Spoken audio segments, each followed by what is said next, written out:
बुलढाणा जिल्ह्यातील भादोला इथं वनजमिनीतून मोठ्या प्रमाणात मुरुमाचं अवैध उत्खनन केल्याचा प्रकार उघडकीला आलाय।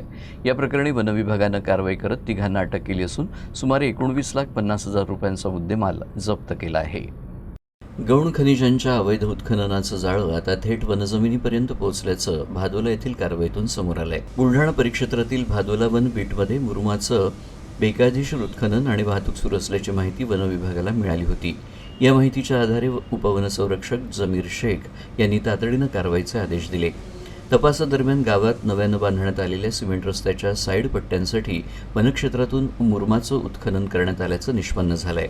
यानंतर वनविभागानं शोध मोहीम राबवत महेश भीमराव जाधव, योगेश वसंतराव एकड़े आणि विजय रामा इटकर या तिघांना अटक केली आहे। चौकशीत वनजमिनीतून तब्बल 56 ब्रास मुरुमाचं अवैध उत्खनन झाल्याचं समोर आलंय। या कारवाई दरम्यान 2 ट्रॅक्टर ट्रॉली, 1 JCB आणि अन्य साहित्य असा एकूण 19,50,000 रुपयांचा मुद्देमाल जप्त करण्यात आला आहे।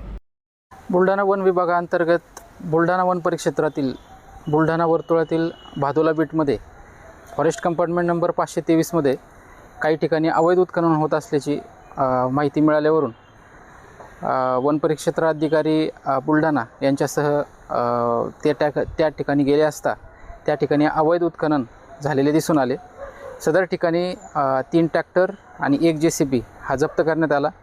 तसेच काही ब्रास मुरुम त्या ठिकाणीहून काढलेला दिसून आला। सदर मुरुम हा रस्त्याच्या साईडपट्ट्यामध्ये भरण्याचे काम चालू होते। तरी याबद्दल वन गुन्हा हा जारी करण्यात आला